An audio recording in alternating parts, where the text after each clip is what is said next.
Então, começando aqui a minha fala, vai dar tempo ser 10 minutos para mim e 10 para Simone, ou é 10 para o casal, né? Eita, Simone.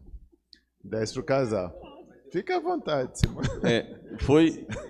Eu estou dizendo que é 10 para o casal, porque foi assim que o senhor falou. Não, né? tá certo, tá bom. Mas o pastor está dizendo aqui que compartilha 5 minutos dele para a gente. Ele está dizendo aqui, ó. Tá bom. Que está meio com a quem garganta controla meio o tempo ruim. aqui é André, vai com ela.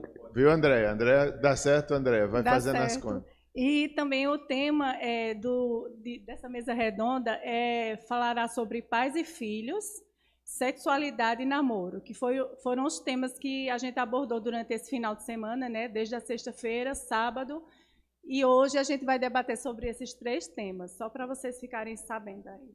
Quem não assistiu, né? E quem assistiu vai tirar as dúvidas, né? E vai esclarecer mais, né, pastor, sobre tudo que foi dito. Tá bem. Eu vou tentar 5 minutos, tá? Vou tentar. Vai marcando o tema aí. Bem, eu quero falar um pouco sobre essa questão da sexualidade, que foi o tema que eu falei ontem à tarde. Tivemos a palestra de namoro com Itiel, ele não pode estar aqui hoje, está trabalhando. E eu fiquei com a segunda palestra, que foi sobre sexualidade. Então, eu vou ler agora também, Gênesis 1, versos 27 e 28. 26 a 28. Também disse Deus, façamos o homem à nossa imagem, conforme a nossa semelhança. Tenha ele domínio sobre os peixes do mar, sobre as aves do céu, sobre os animais domésticos, sobre toda a terra e sobre todos os répteis que rastejam pela terra. Criou Deus, pois, o homem à sua imagem, a imagem de Deus o criou, homem e mulher os criou. E Deus os abençoou e lhes disse, sede fecundos, multiplicai-vos, enchei a terra e sujeitai-a, dominai sobre os peixes do mar, sobre as aves do céu, sobre todo animal que rasteja pela terra. Essa questão da sexualidade está aqui incluída também. A reprodução, a criação de Deus, do homem e da mulher, definindo esse padrão aí de reprodução e nos permitindo participar da criação juntamente com Ele. Claro que Ele é o Criador, mas somos imagem e semelhança dEle. E um dos dons que Deus compartilha com a humanidade é a reprodução, é a sexualidade. Nem sempre a sexualidade está ligada à reprodução. Foi até uma das perguntas que surgiu ontem à tarde, né? Porque há casais que não conseguem ter filhos. Não quer dizer que eles não têm uma boa sexualidade, só não conseguem ter filhos. Mas podem desfrutar de uma sexualidade saudável, prazerosa, ainda que não tenham filhos. Às vezes a esterilidade acontece. E a sexualidade, primeiramente, deve ser vista como um dom de Deus, uma bênção. É tão claro. Agora, por causa da queda, né, ou melhor, Deus cria tudo perfeito, Deus vê que tudo é bom e a sexualidade está aqui incluída, é dom de Deus, é bom. No entanto, depois da queda, houve os desvios, houve os amores enganosos no coração nosso, de tal forma que a sexualidade também foi afetada. Todo ser humano, toda a criação, e a sexualidade faz parte disso. Por isso que foi outra pergunta que eu fiz para os presentes aqui, difícil de responder, simples, mas difícil, porque requer pesquisa, pensamentos e conclusões não tão imediatas. Mas foi a pergunta, será que todos têm problema na sexualidade? É uma pergunta que a gente precisa pensar. É claro que tem pessoas que têm maiores dificuldades na sexualidade, eu acredito nisso também. Tem pessoas que têm mais dificuldade, mas particularmente eu acredito que é um desafio para todos nós. Todos têm que aprender. A sexualidade, como várias áreas da vida, é uma aprendizagem, é uma descoberta. Até a velhice, até os idosos têm sexualidade, ativa ou não, mas tem que controlar. E o crente, nós que conhecemos a Cristo, entendemos que Deus tem um padrão para a nossa sexualidade, que é um padrão de santidade, é um padrão de respeito, é um padrão de casamento. A sexualidade é dentro do casamento. Os solteiros, né, cristãos devem entender isso. Os adolescentes começam a descobrir, às vezes, muito cedo. E foi outra questão que alguns adolescentes levantaram ontem, jovens também, e alguns adultos que estavam aqui, essa questão de que os pais devem ser os primeiros a tratar essas questões dentro de casa. Porque começa muito cedo, na escola, em outros lugares, e chega a informação deturpada, corrompida, como se sexo fosse algo feio, a maledicência, as piadinhas. Não, sexo é algo maravilhoso e belo. Agora, por causa do pecado, a humanidade faz isso, brinca, deturpa, vai pelo prazer, vai pelo sentimento, de tal forma que a sexualidade vira, às vezes, 100% na vida de uma pessoa, que não é. Sexualidade é a parte de uma pessoa que... Terminou? Falta 20 segundos, ok. Então, sexualidade não precisa ter essa potencialidade que às vezes a gente dá. Ela, se for controlada pelo Espírito, é algo natural da vida. Bom, prazeroso, o crente pode desfrutar disso com alegria. Agora, quando a gente não tem o domínio do Espírito Santo, não tem o Evangelho, aí potencializa, vira identidade. Você mata pelo sexo, você briga com a família sobre a sexualidade, você deixa a igreja. Por quê? Porque o centro não é Cristo. A pessoa está com a idolatria sexual e falta conhecer o Evangelho para dominar essa sexualidade. Ok.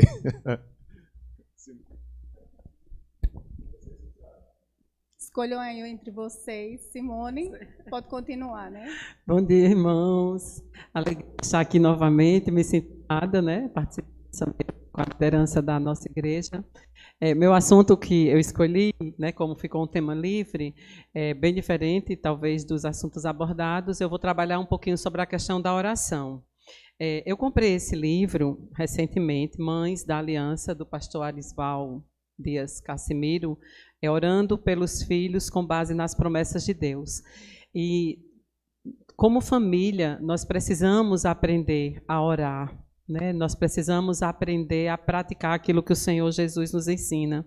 Paulo fala em Timóteo, 1 Timóteo capítulo 2, verso 1, diz assim: Antes de tudo, pois, se use a prática de súplicas, orações, intercessões, ações de graças em favor de todos os homens. Então, é uma instrução bíblica, a oração antes de tudo. Então, nós devemos orar em todo o tempo, nós devemos orar pelas coisas boas e pelas coisas difíceis, nós devemos aprender a orar. Eu coloquei algumas coisas aqui e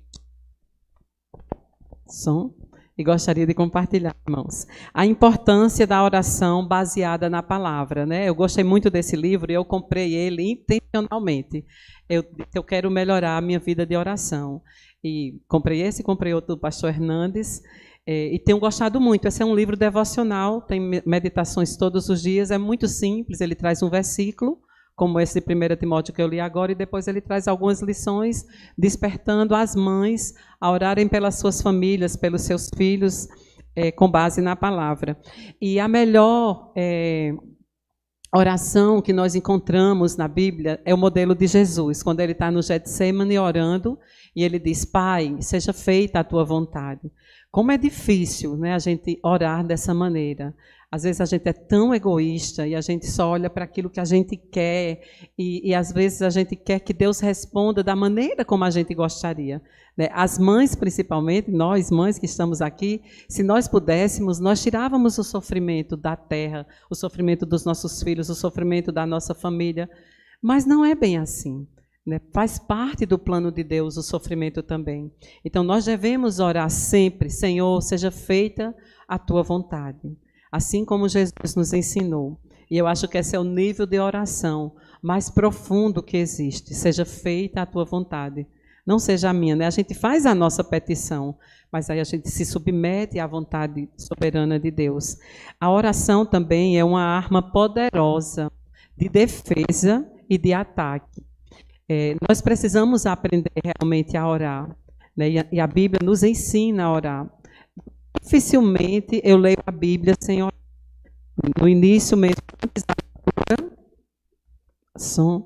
antes da leitura, eu já faço oração, né? Pedindo a Deus para que possa abrir minha mente, abrir o meu coração, para que eu possa entender a revelação de Deus ali naquele texto. E durante a leitura do texto bíblico, eu sempre sou desafiada a orar, porque aquele texto fala ao meu coração e ali eu paro, muitas vezes oro por mim ou por outra coisa e assim continua. Então, é uma arma de defesa. Por que eu coloquei que é uma arma de defesa? Irmãos, quantos momentos difíceis a gente enfrenta, eu já tenho enfrentado, e quem tem sustentado a minha vida? É a oração, é a palavra de Deus. E é uma arma de ataque também, porque nós podemos orar repreendendo o inimigo das nossas almas, usando a palavra de Deus. Como foi que Jesus venceu lá na tentação do deserto? Está escrito. Então, ele orava a palavra. Então, nós devemos aprender a orar a palavra também.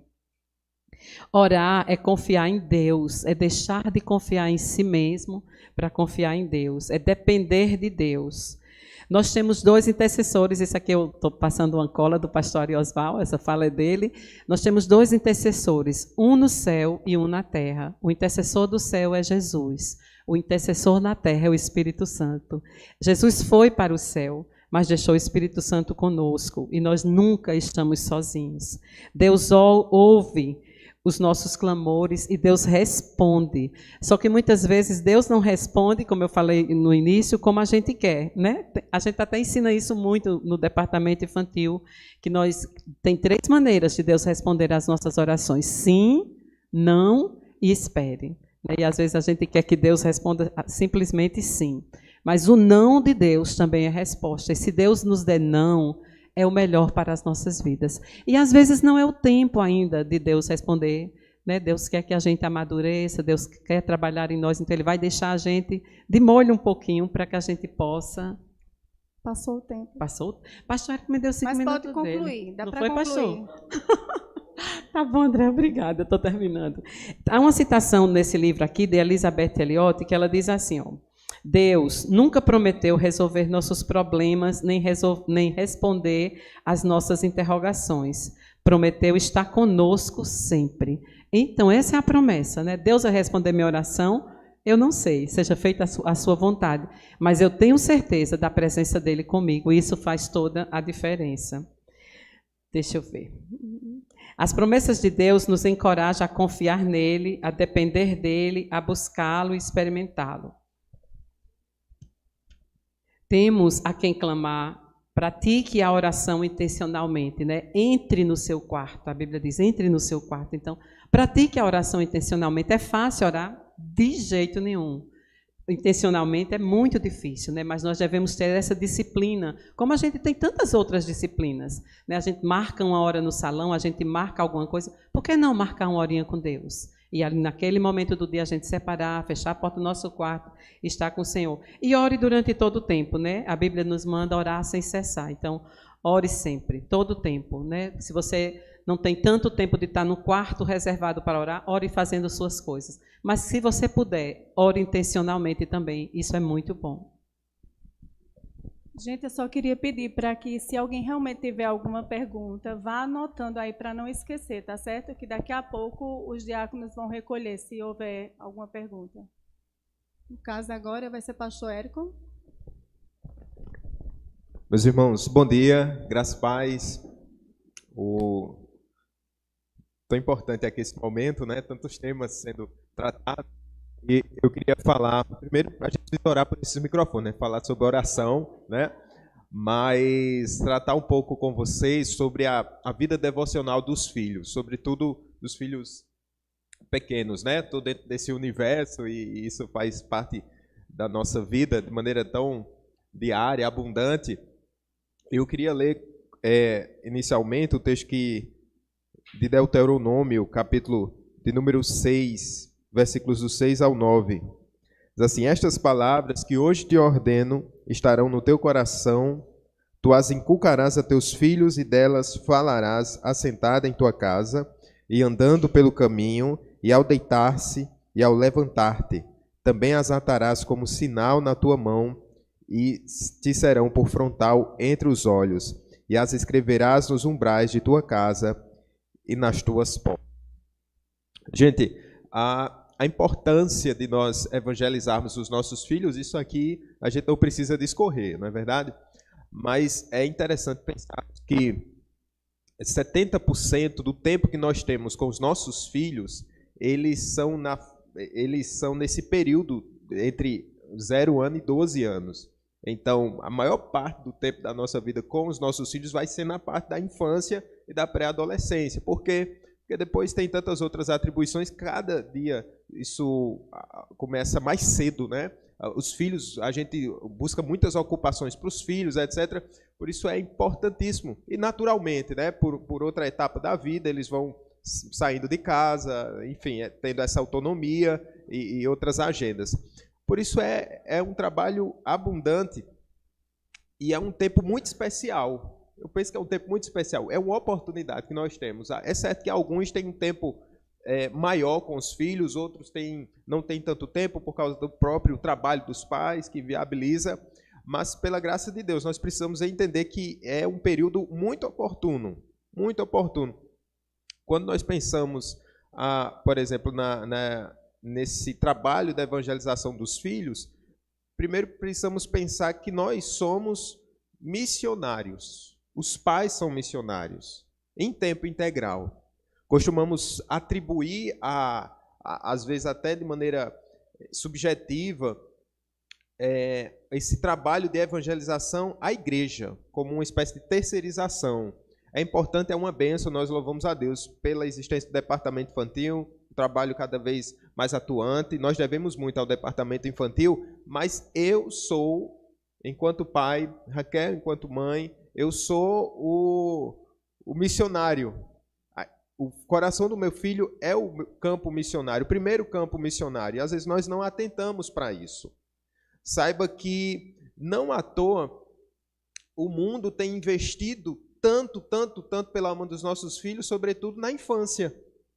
Eles estão batido muito nisso, porque sabe que é uma época muito importante para a formação, não só do caráter, e aqui nós estamos pensando nas bases da vida e, sobretudo, na questão do evangelho. Então, você não é missionário integral, quer dizer que o mundo ele trabalha sem cansar pela alma do seu filho. Essa é uma luta espiritual. Essa é uma guerra espiritual. Portanto, nós precisamos atentar para a importância de tratarmos isso, pregarmos a palavra de Deus em tempo e fora de tempo para os nossos. Para isso, eu tenho uma dica muito simples aqui, que é o fato de você conhecer a palavra de Deus. Conheça a palavra de Deus. Porque, às vezes, os pais, eles ensinam, eles sabem as histórias de Davi e Golias, sabem essas histórias já que são importantes, é evangelho, né? Até para você fazer uma ponte com o evangelho, você precisa entender bem a palavra de Deus, porque senão vai ser só um princípio moral, vai ser só aquilo que está mais perto. Mas veja, eu não estou diminuindo, não. Isso é escritura. Toda escritura é inspirada por Deus e é útil. Mas nós precisamos entender a palavra de Deus, procurar estudar a palavra de Deus, porque nós minimizamos. Parece que para a criança pode ser qualquer coisa, né? O senso comum da igreja é útil. Aprenda a palavra de Deus. Sabe por quê? Porque quanto mais você souber a palavra de Deus, mais você vai conseguir fazer pontes com a palavra de Deus. Às vezes não precisamos de tanto. Na vida corriqueira a gente tem um momento devocional. Se você puder fazer, faça diariamente, de maneira perseverante. Nem sempre a gente vai ter tempo, né? Nem sempre as crianças vão querer. Vai ter um dia que a gente vai estar acabado. Mas enfim, persevere nisso. E entenda a palavra de Deus para criar pontes, vínculos, elo. O menino está calçando o chinelo, o tênis. Que ponte eu posso fazer com o evangelho? Será que tem alguma ponte? Quão formosos são os pés, né? Daquele que prega o Senhor. Eita, a palavra de Deus. Estou forçando a barra. Mas você pode pensar, filho, olha esse tênis, que bênção, presente do Senhor. Sabia que lá no deserto, o pessoal andava no deserto e o chinelo não se desgastava. Como esse Deus é bom, como esse Deus é misericordioso. Sabe, irmãos, é só uma pincelada e até eu passei meu tempo aqui, mas seja perseverante, meu irmão. Seja perseverante. O princípio geral é pregar a palavra de Deus. Na dinâmica, você vai entender. Na vida do seu filho, na sua agenda, o importante é pregar a palavra do Senhor de forma abundante, pela fé, crendo que a palavra de Deus não volta vazia, em oração. Tá bom, meus queridos? Vamos investir na vida dos nossos filhos. Presbítero Rael. Amém, meus irmãos, bom dia. Eu queria falar um pouquinho rapidamente sobre a família. Sobre a família. Ontem à noite nós tivemos aqui, né, a palavra do pastor Érico, foi muito boa, muito uma bênção aí. Ele abordou esse assunto, né, e falou sobre os riscos, né, de nós criarmos ídolos, né, e como nós às vezes facilmente fazemos isso, né. A palavra de Deus lá no segundo capítulo de Gênesis, já no finalzinho, versículo 24, diz assim: portanto deixará o homem seu pai e sua mãe e apegar-se à sua mulher, e serão ambos uma carne. É o princípio da família. O que acontece? Quando nós vemos o relato antes da criação, né, Deus criou todas as coisas, esse relato nos apresenta a nós, homens e mulheres, como a coroa da criação, né? De tal forma que Deus nos criou todas as coisas e submeteu todas as coisas ao homem, de forma que ele deveria cuidar, né? Mas quando nós vamos ver como a Bíblia descreve o fim das nossas vidas, o fim principal das nossas vidas, né? Está lá até na confissão de fé, né? No catecismo, exato. Diz que o fim principal do homem é glorificar a Deus e gozá-lo para sempre, né? E desfrutar do Senhor para sempre. Então, veja, se nós, a coroa da criação do Senhor, temos como fim principal adorar o Senhor, obviamente todas as outras coisas que Ele nos deu são adereços, que devem ter o mesmo fim. Se nós temos na nossa vida, então, alguma coisa que é o fim principal, que não seja o Senhor e a glória dEle, então nós temos aí um ídolo. Pode ser nosso filho, pode ser nossa família, pode ser nosso sucesso acadêmico, todas as coisas que há em nós, né, a nossa vida, a nossa família, as coisas que nós conquistamos, nós devemos juntar todas essas coisas para dizer para o mundo assim: olha como é grande a glória do nosso Deus. Se ela não apontar para Deus, então fatalmente nós teremos ídolos em nossas vidas. E o pastor estava falando sobre isso. Isso não é uma coisa tão difícil de compreender na teoria, né? Eu acho que dá para entender o que nós estamos falando aqui, né? Deus nos criou, nós somos o principal da criação de Deus e a nossa função aqui é glorificar o Senhor.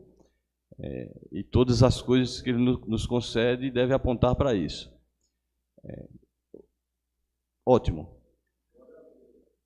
O que é frustrante muitas vezes é a nossa incapacidade de fazê-lo de forma plena, né? Porque nós constantemente erramos o alvo. Nós queremos coisas legítimas, mas com motivações erradas, né? E nós conseguimos coisas legítimas e muitas vezes transformamos essas coisas em ídolos porque a nossa motivação está errada.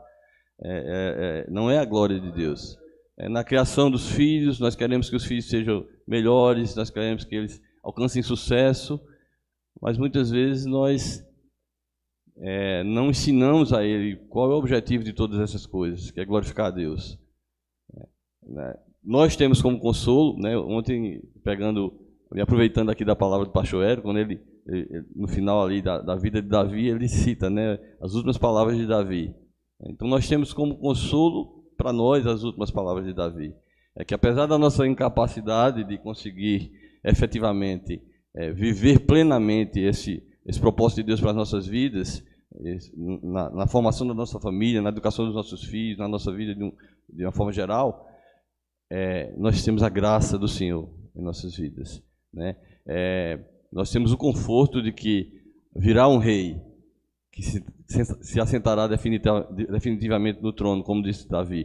Na verdade, esse rei já veio e já está assentado no trono, né? Nós temos o consolo de que ele voltará e que nos transformará de forma que nós seremos plenos em santidade, nas nossas atitudes, Ele nos fará plenos, né? Então, que Deus nos dê essa graça, né, de não perdermos o alvo, não perdermos o foco, né, naquilo que nós buscamos, e não fazermos isso com a motivação errada.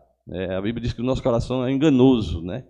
Então, que nós sejamos vigilantes, né, e que recebamos do Senhor a graça de, em todas as coisas, na criação dos filhos, nas nossas buscas pessoais, não termos a nossa família como um fim em si mesmo, e apenas como um meio de glorificação ao Senhor.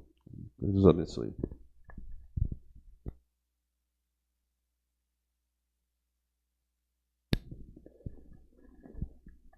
Bom dia, amados. Graça e paz.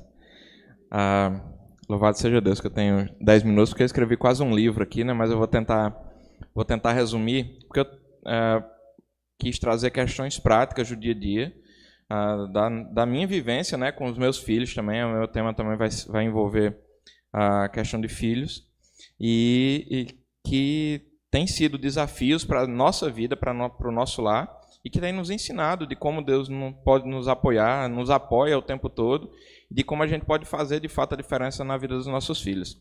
Então eu coloquei um teminha aqui que é oração, atenção e intervenção. E aí eu vou fazer uma leitura aqui do Salmo 127, que nós lemos já na semana passada. Essa aqui está na versão da Bíblia Viva, que diz assim, você já conhece, mas vamos ler juntos, vamos ler novamente aqui. Se o Senhor não construir a casa, em vão trabalham os construtores. Se o Senhor não vigiar a cidade, o trabalho dos guardas é completamente inútil. Será inútil trabalhar de sol a sol, acordar de madrugada e dormir às altas horas da noite. Comer o pão amassado com o suor do rosto, pois o Senhor dá o sustento aos seus amados mesmo enquanto estão dormindo.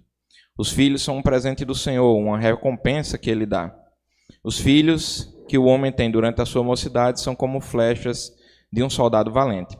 Feliz o homem que tem muitos filhos, uma aljava cheia de flechas. Ele terá ajuda quando tiver de enfrentar seus inimigos ao tribunal. Irmãos, esse salmo já foi lido aqui, como eu falei, no decorrer desse mês, certamente em outras circunstâncias que nós passamos, mas como é bom saber que o Senhor, por meio da mesma palavra, nos instrui de tantas formas diferentes, e nós podemos aprender a cada vez que nós lemos a palavra do Senhor. Quando lemos aqui na semana passada, eu até, acho que fui eu que fiz a liturgia ali, e enfatizei, e esse salmo não é um convite a um descanso.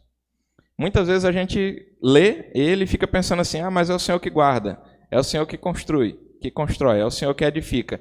Mas ele não está dizendo, se ninguém fizer nada e o Senhor não fizer nada, em vão vai ser alguma coisa. Não, é assim, se o Senhor não edificar, em vão trabalham os que edificam.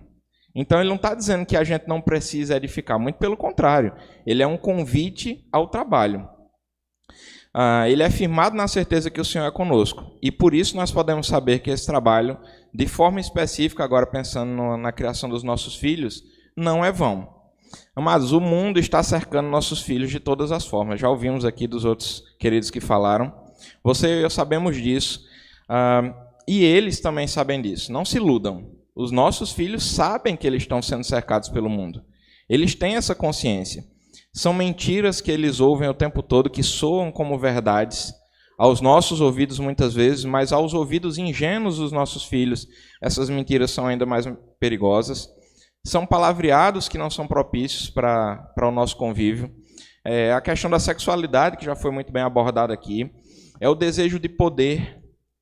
O que mais a gente vê quando você está assistindo um conteúdo, assistindo a TV aberta ou assistindo conteúdo no Instagram e nas redes sociais, é o incentivo constante que as pessoas queiram cada vez mais poder, cada vez mais dinheiro, ser cada vez mais bem-sucedidos. E tem problema nisso? De forma dosada, de forma consciente, não tem problema. Só que não é isso que o mundo está abordando. Não é dessa forma que o mundo está abordando. Ele está querendo dizer que você tem que ficar milionário, que você tem que ter dinheiro para comprar uma Ferrari, que você tem que fazer viagens muito boas. E a gente sabe que a maioria, grande maioria esmagadora de nós, da nossa família, não vai conseguir chegar nisso. E se a gente não conscientizar os nossos filhos de que não é essa a realidade da maioria do mundo, quando acontecer ou quando não acontecer, eles vão ser frustrados. Então a gente tem que ter muito cuidado. Meus irmãos, Essa semana acho que a gente passou por isso umas 3 vezes, e vocês já devem ter percebido. Os nossos smartphones escutam o que a gente fala. Literalmente.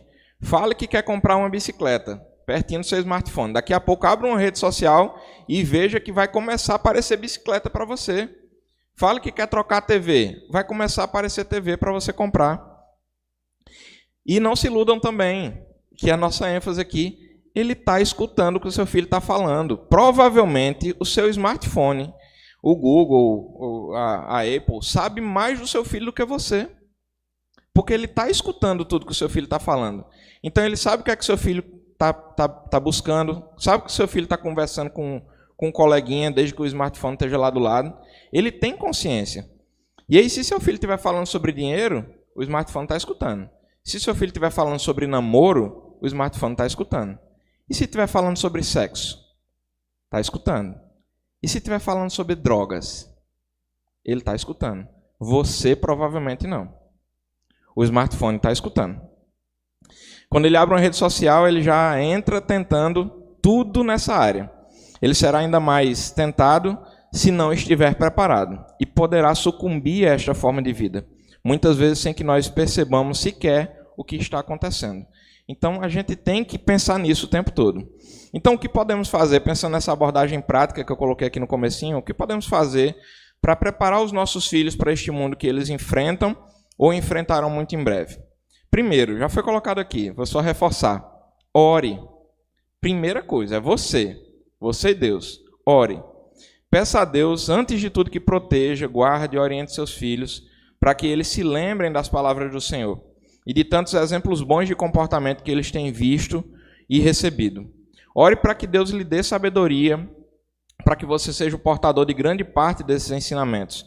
Como já foi falado aqui, não queira atribuir para a igreja, para a escola, uma responsabilidade que não é deles.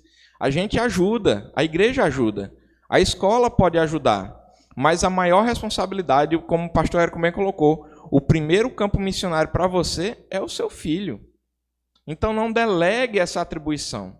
Não deixe que os outros façam, porque não vão fazer da forma correta, não vão fazer da forma devida, não vão fazer da forma que Deus espera que você faça. Não perca a oportunidade de tratar as questões com eles de imediato. Viu algo errado, seja com ele diretamente, seja com outra pessoa, que possa servir de exemplo, aplique imediatamente. Seja o pai ou a mãe das conversas longas sobre R$10 que seu filho achou no chão. A gente pensa que é besteira. Tem muita coisa que a gente vai pensando que é besteira. Meu filho achou R$10 no chão, pegou, botou no bolso, chegou em casa morrendo de felicidade. Mãe, pai, achei R$10 no chão. E muitas vezes a gente não conversa sobre isso com eles. Sim, beleza. Então, seja o pai ou a mãe dos discursos sobre como tratar bem outras pessoas. Muitas vezes a gente não percebe isso. Às vezes, na frente de vocês, na nossa frente, os nossos filhos tratam as outras pessoas muito bem, mas quando sai da sua frente, o comportamento dos nossos filhos muda. Eles passam a ser arrogantes, eles passam a ser autoritários, ou eles passam a ser o contrário disso. Na sua frente, ele se defende, na sua frente ele consegue responder alguma coisa, mas com as pessoas de fora ele não consegue se defender. Então, cuidado com isso também. Segundo ponto, esteja atento. Há muitos sinais, irmãos, não deixe passar nenhum deles. Muito tempo no smartphone, pouca interação com a família, reações fora do padrão, com situações de estresse e opressão, querer se parecer com pessoas que não deveriam ser referência para os nossos filhos, mudanças repentinas de questão de aparência ou preocupação excessiva com a aparência são pontos de alerta também. Então esteja atento a essas questões. Não deixe passar essas questões do dia a dia dos seus filhos, na criação dos seus filhos. Perceba o que está acontecendo. E terceiro ponto, intervenha. Nós começamos com conversa e vamos terminar com conversa, essa minha participação aqui. Se perceber qualquer uma dessas questões, não deixe de falar imediatamente. Nossos filhos precisam estar preparados positivamente para o mundo.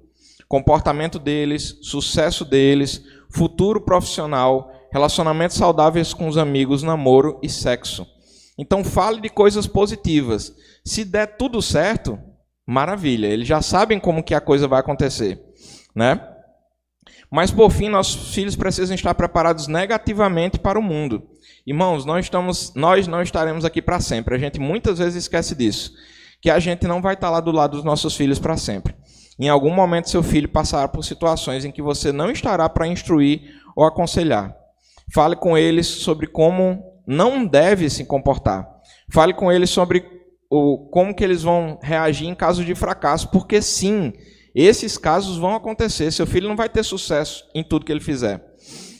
E nossos filhos precisam estar prontos para lidar com isso. Falem também sobre o que não fazer se não conseguirem um emprego como gostariam, um namorado ou namorada como gostariam, caso não tenham amigos de verdade, e fale eles e leve eles a refletir sobre esses pontos. Irmãos, quase tudo isso aqui foram questões práticas e que passamos na nossa casa, então todos nós estamos suscetíveis a isso. Então mais uma vez, a gente não pode se iludir. Ensina a criança no caminho que deve andar, mas não esconda deles os perigos dos outros caminhos. Você tem que ensinar. Você vai por aqui. Mas a gente não pode esquecer de dizer para ele o que é que acontece se eles forem nos outros.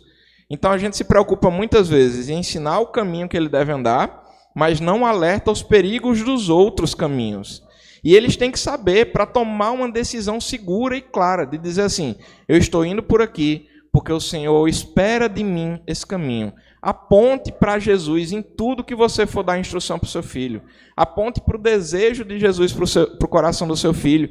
E quando ele vir um monte de caminhos lá, ele vai saber, eu vou por aqui porque eu sei que esse é o certo e eu sei ainda mais que esses outros são errados e que vão me conduzir para um caminho mau. Então, que Deus nos proteja, que nos instrua e que nos ajude a conduzir os nossos filhos nesses caminhos. Amém?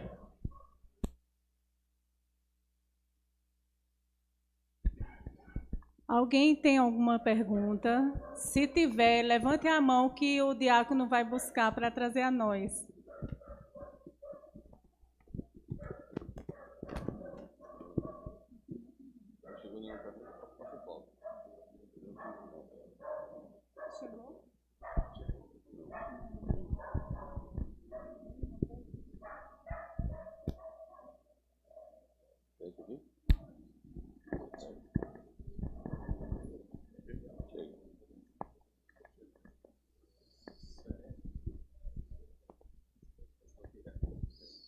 Certo. Pastor Érico está aqui sugerindo, e é importante, mesmo que não, parece que não surgiu nenhuma pergunta escrita, parece que está surgindo ali. Mas mesmo que surjam, certamente surgem perguntas na nossa mente, nós temos dúvidas, nós temos curiosidade sobre esse tema, o que a Bíblia diz sobre a família. Mesmo que a gente não consiga abordar todos os temas ou responder todas as questões, nos procure depois, converse com os preletores, talvez você se identificou com algum assunto, tire dúvidas, se aproxime de nós, estamos à disposição. E enquanto chegam as perguntas, né, se alguém quiser falar, complementar. O material. Irmãos, eu peguei lá da nossa pequena biblioteca algum material para indicar aqui para vocês, para quem tem filhos pequenos. Tem esse devocional aqui chamado Indescritível, da CPAD. São 100 devocionais sobre Deus e a ciência, tá certo? E por que eu peguei esse gancho aqui? Porque pela área de curiosidade do seu filho, né, ele vai demonstrando interesse por determinadas áreas, e aqui foi uma forma como o meu filho gosta tem essas curiosidades, acho que a maioria das crianças hoje, então tem esse material aqui, devocional, Indestrutível, Indescritível. E outra coisa da CPAD, a CPAD lança muita coisa boa para crianças, né? E tem aqui a grande ideia de Deus, que é um tema teológico, falando sobre a igreja, a importância da igreja, assim, de maneira muito clara, muito prática para as crianças. Só 2 aqui eu trouxe para indicar para vocês, tá bom?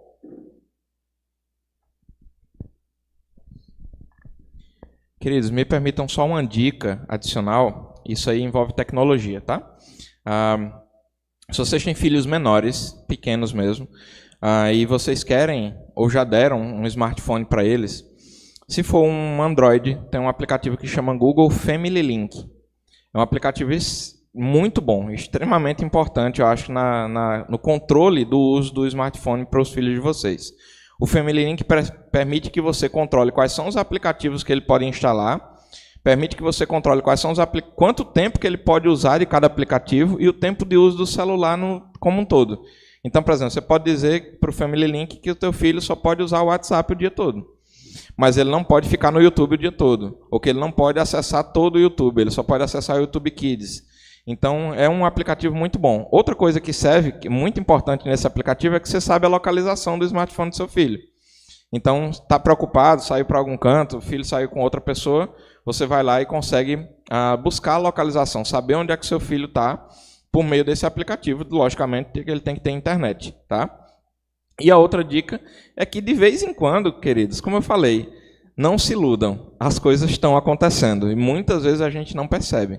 Não se iludam. Vez em quando vá lá e dê uma olhadinha de como é que está o relacionamento social dos seus filhos, com quem que eles estão conversando, sobre o que eles estão conversando. Perguntem para eles quais são os ciclos de amizade que eles estão frequentando. Então, a gente, mais uma vez, a gente tem que estar atento. Não é colocar limites demais, mas não pode deixar solto demais também, porque senão a gente perde o controle a um ponto de que talvez dê muito mais trabalho ou que não seja mais possível recuperar certas coisas que aconteceram. Só antes da pergunta, estava lembrando da questão da sexualidade. Como nós, como igreja evangélica, temos dificuldades, às vezes, de tratar esses temas com nossos filhos, com até mesmo os adultos. Às vezes tem assuntos como se fossem proibidos. A gente não pode perguntar, nossos filhos não podem falar. Não, não é verdade. Nós devemos estimular o diálogo na família. Não há assunto que eles não possam perguntar. Problemas sexuais podem surgir na casa de qualquer um de nós. Não é porque somos evangélicos que não possa surgir. A nossa tarefa é discipular, disciplinar, enquanto são pequenos. Quando são grandes, cada um tomará a sua decisão, conscientes e avisados do perigo, que é desobedecer a palavra de Deus. Então, é algo natural, é a instrução, é a disciplina, e quando crescerem, a opção é de cada um. Tá? Então, assuntos que a sociedade trata, a igreja tem uma resposta.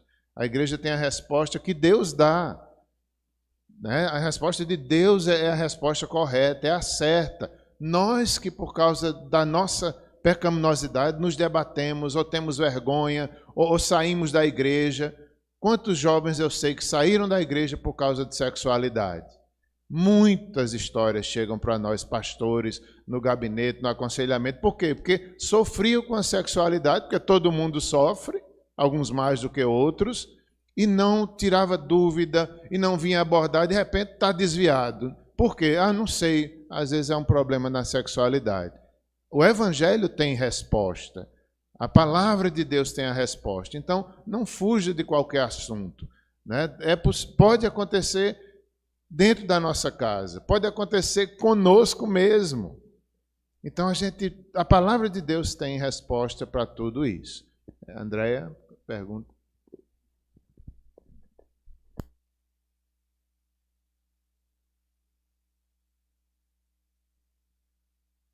Vamos fazer o que nós podemos fazer como igreja sobre modelos mundanos sobre nossos filhos, principalmente nos meninos hoje. Modelos mundanos que chegam na igreja, né? Influência, principalmente nos meninos, crianças ou meninos e meninas, né? Ou mais do lado masculino, certo? Eu tinha pensado nisso mesmo, né? De fato, né? A sociedade ela traz mais influências nos desenhos, nos filmes, em tudo, né? A gente vê que nossos filhos são bombardeados. O que é que nós podemos fazer, no caso dos meninos, pais e mães, especialmente pais, eu acho que tem um papel muito importante de ser amigo de seus filhos, homens, de explicar a verdadeira masculinidade, ser exemplo, ser referência, tratar dessas questões com sabedoria, com disciplina. Então, a Bíblia, porque na verdade, né, a masculinidade e a feminilidade também, ela vai sendo aprendida desde a infância. Não só com regras, ou duras, ou tabus, ou obrigações. Quantos pais às vezes erram nisso? Vai ter que ser homem, vai ter que ser menino. Às vezes é o contrário. Quanto mais bate o prego, mais às vezes entorta. Então não é na nossa força, não é, mas é em oração, em exemplo, em conversas, mostrando o caminho da masculinidade. Não é impondo a masculinidade, que às vezes é o contrário. Como já disse, quanto mais batemos o prego, mais entorta se a gente não bater direito. Tá? Então, é vivendo, é supervisionando, é apontando, eu acredito também que mostrando histórias bíblicas sobre os meninos, sobre os homens, sobre os rapazes. Na peça que foi feita hoje aqui na UPA, né? Uma das participantes disse: a história que minha mãe contava que eu mais gostava era da Esté. Então, quando a gente vai contando histórias bíblicas para nossos filhos, eles vão se identificando, eles vão aprendendo. E como os pais precisam contar histórias de meninos para os seus filhos homens. Às vezes a gente feminiliza muito nossas histórias ou nossos ensinos. Então, intencionalmente mostrar o caminho da masculinidade de forma natural, sem essa pressão toda, como já disse, pode gerar um efeito contrário. Que Deus nos ajude. Eu acho que a gente não pode seguir muito, né, por causa do horário. As crianças vão cantar e estarão participando. Alguém quer ter alguma breve fala sobre isso? Betânio, Simone, pastor Érico. Se me permite, o modelo de masculinidade anda em crise, né? A começar da família. Às vezes a ausência do pai, ou um pai que não cumpre o seu papel. Então o modelo que a criança vai ter vai ser esse, né? E como isso é perigoso. Acho que nós precisamos de pedir graça a Deus para termos esse comprometimento. Acho que nosso problema, o maior problema de masculinidade começa na nossa casa, como o pastor bem falou. Às vezes, pais que não cumprem o seu papel, péssimos maridos, péssimos filhos. Não é? Então, que Deus nos ajude. É o Evangelho que nos ajuda, né? Na dependência do Senhor. E também, às vezes, a falta de sinceridade dos pais em contar a sua história, de mostrar que também tiveram problemas. Nós queremos ser super pais, super... Não é isso que nossos filhos esperam. Pais perfeitos. Meu pai nunca teve um problema sexual na vida. Teve sim. E como isso gera uma ponte entre pais e filhos? A sinceridade. Dizer, filho, eu errei, eu pensei nisso, eu desejei nisso, mas não é certo, filho, eu não faço mais. Como é importante, isso vai gerando credibilidade, amizade. Os filhos veem que as respostas estão dentro de casa, não no mundo. Por mais que eles estejam de olho querendo saber o que o mundo diz ou faz, talvez achando que é bom, mas eles sabem que não é, porque dentro de casa eles veem o exemplo. E essa sinceridade entre pais e filhos em qualquer assunto, não só na sexualidade, sabe? Mas ser sincero. Ok, acho que... esses dias Heitor estava brincando de casinha em casa. Disse, pastor, explique isso melhor. Eu fiquei só observando. Brincando, montou lá os móveis, aí pegou, como se fosse um filho, né? Um lambinho, e mexendo, assim, pronto, pai. Sou eu o pai e aqui meu filho. Disse, né? Falta a esposa. Então, dá para a gente entender dentro da nossa casa o exemplo, né? Não me colocando como perfeito, mas isso é simples. No dia a dia, o filho observando a figura paterna, a importância, né? Só isso eu me lembrei agora, falei. Pois é, aí às vezes um pai sem sabedoria, a mãe, vai em cima, repreende, isso é coisa de menina. Não sabe transformar a situação em uma coisa boa. Que bom, filho, você um dia pode ser pai, vamos brincar juntos. Aí os pais sem sabedoria, sai isso aqui dentro de casa, não, isso é coisa de menina. Aí às vezes vai gerando uma confusão desnecessária, né? A gente leva muito para esses lados e não transforma as situações em ensino, em graça, em evangelho, naturalmente. Vamos encerrar, André e Léo? Podemos encerrar? Clênia, Departamento Infantil, com a palavra, viu? Já pode vir.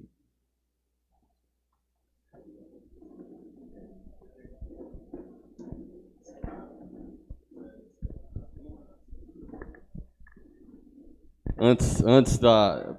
Pode vir, Clênia. Antes a gente vai só orar, encerrando esse momento, agradecendo a Deus, né? Quero convidá-los a orar. Vamos orar? Senhor, nós te agradecemos, Pai, pela Tua palavra, pela Tua instrução sobre nossas vidas. Que seria de nós, Senhor, sem a Tua presença em nós, sem a Tua orientação, Pai. Muito obrigado por tudo, Senhor. E queremos te pedir que o Senhor nos ajude, Pai, nas nossas fraquezas, na nossa pouca compreensão das coisas, muitas vezes nos nossos erros, quando nós erramos o alvo, Senhor, tem misericórdia de nós, Pai, nos ajuda a conduzir a nossa família, Senhor, a instruir os nossos filhos, a conduzir o nosso lar, de forma que tudo em nossa vida, em nossa casa, aponte para o Senhor, aponte para a Tua glória, Senhor, glorifique o Teu nome. Esse é o fim principal de todas as coisas, é glorificar a Ti. Que o Senhor nos ajude, Pai. Essa é verdadeiramente a vitória que nós queremos em Ti. Que a nossa vida Te glorifique, que a vida dos nossos filhos Te glorifique, que as nossas conquistas glorifiquem o Teu nome, Senhor. Porque não é nada disso é sobre nós, é sobre a nossa família, sobre os nossos filhos, não é sobre a igreja local, porque a igreja é do Senhor, então é tudo sobre Ti, é tudo para Ti, por meio de Ti, para a Tua glória, Pai. Nós Te agradecemos por tudo, fica conosco, nós te oramos agradecidos em nome de Jesus, amém.